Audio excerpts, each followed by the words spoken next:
అసలు థాట్ ఎవరిదండి కిచెన్ ఇలా పెట్టాలని చెప్పేసి?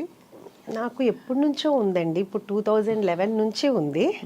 అప్పటి నుంచి పెడదాము అని అనుకుంటే పిల్లల రెస్పాన్సిబిలిటీస్ అవన్నీ ఉన్నాయి కదా. సో అప్పుడు కూడా ఏంటంటే చాలా కష్టం కదా అని వద్దు వద్దు వద్దు అన్నారు. ఇప్పుడు శౌర్యకి మ్యారేజ్ అయిపోయింది, పెద్దబాబు మ్యారేజ్ అయిపోయింది.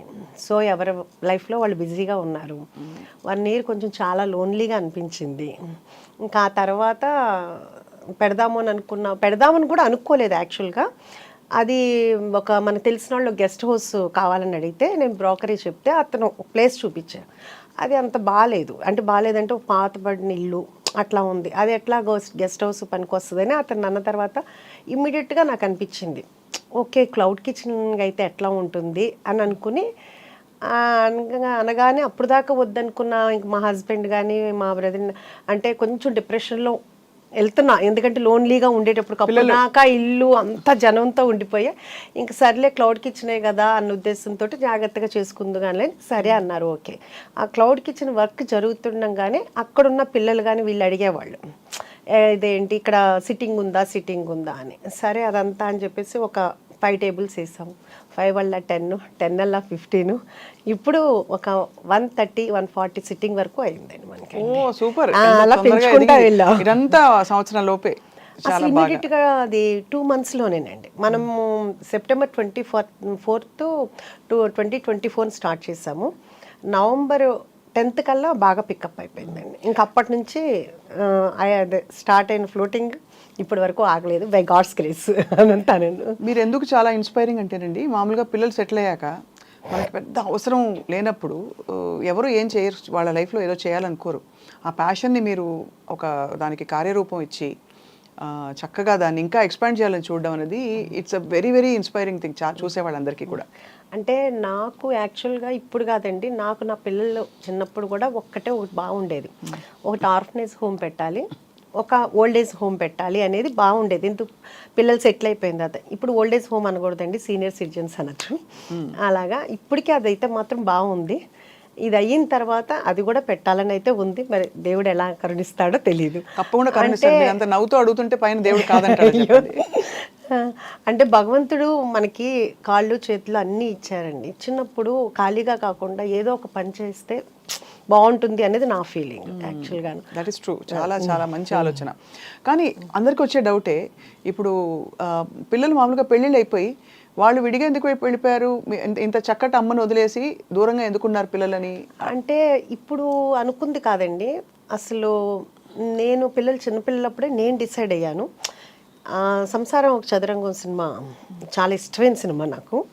దాంట్లో సుహాసిని గారు చెప్తారు, రోజు ఇంట్లో ఉండి ఏదో ఒకటి అనుకునే కంటే కూడా వారానికి ఒకసారైనా కానీ కలుసుకుని హ్యాపీగా ఉందాం అందరూ అనేది. అది నా మైండ్లోకి ఎందుకో బాగా వెళ్ళింది. అలాగే కాకుండా శౌర్య కూడా చిన్నప్పటి నుంచి వాడు ఎందుకు అనేవాడో తెలియదు, వాడు 2nd క్లాస్ అట్లాగా, అమ్మ మ్యారేజ్ అయిన తర్వాత మాత్రం నేను కలిసి ఉన్నమ్మా, ఇద్దరు మంచోళ్ళు ఒకటే చోట ఉండకూడదు అంట. ఏరా నేను మంచిదాన్ని నీకు తెలిసేమో, నీకు వచ్చే వైఫ్ ఎలా మంచిదని నీవు ఎలా అనుకుంటావు అది అనేదాన్ని సరదాగా అందరూ అనేవాళ్ళు. ఇంకా అలా ఫస్ట్ నుంచి ఫిక్స్డే కాబట్టి మ్యారేజ్ అవ్వగానే సెపరేట్, అంతకు మించి వేరే ఏమీ లేదు. ఏముండదు. ఆఫ్ కోర్స్ అది చాలా కామన్ గా జరుగుతున్నది, మంచిది కూడా. కానీ మీరంతా చక్కగా గలగలగలా అని ఉన్నారు. మామూలుగా ఎక్కువ మాట్లాడరు, కొంచెం సీరియస్ గా ఉండేవాళ్ళంటే కొంచెం విడిగా ఉండడానికి ఇష్టపడతారు అనుకోవచ్చు. కానీ అదే అందుకే డౌట్ వచ్చి అడిగాను. అంటే గలగల మాట్లాడే వాళ్ళతో ప్రాబ్లం అండి, అది కూడా కదా గవాలన. అయితే నేను జాగ్రత్త పడాలన్నమాట.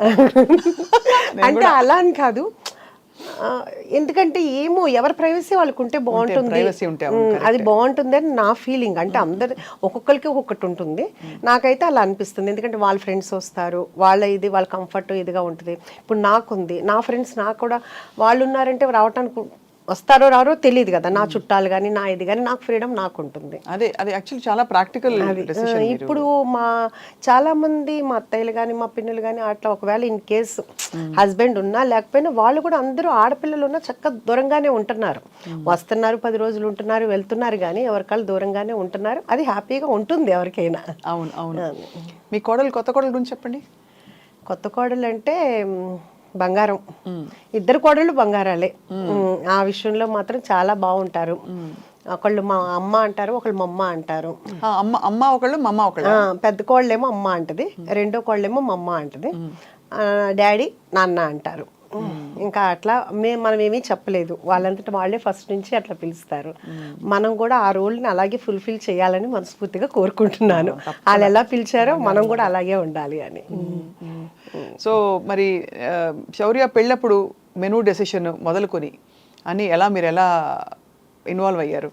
శౌర్య మ్యారేజ్ యాక్చువల్గా నేను బెంగళూరులో జరిగిందండి. మొత్తం ఆ టోటల్ క్రెడిట్ అంతా నా చిన్న కోడలికే ఇస్తానండి. తను చాలా చాలా క్యాపబుల్. ఇప్పుడు నన్ను అంటున్నారు కదా డైనమిక్, నేను ఈ ఏజ్ వచ్చిన తర్వాత నేను ఇలా ఉన్నానేమో, కానీ తన చిన్న ఏజ్లోనే చాలా ప్లానింగ్ ఉంటుంది. ఇప్పుడు కూడా తను బెంగళూరులో తన బిజినెస్ ఉంటుంది, ఇక్కడ శౌర్యాన్ని మేనేజ్ చేసుకోవటం కానీ ఇక్కడ పనులతో పని చేయించుకోవడం, ఏది నన్ను ఒక్కటి కూడా అడగదు. అడగదు అంటే తను అంత క్యాపబుల్. ఏమన్నా అన్నాను అనుకో, ఏమన్నా కావాలమ్మా, ఎందుకమ్మా మీరు బిజీగా ఉంటారు, ఎందుకు నేను చూసుకుంటా కదా అని, అంత క్యాపబుల్. మొత్తం తన డిన్నర్ కానీ మొత్తం అంతా భోజనాలు కానీ అంతా తనే ప్లాన్ చేసుకుంది, డెకరేషన్ కానీ అదంతా చాలా చాలా అవును, కళ్యాణ వైభోగమే మరి. అది చాలా శౌర్య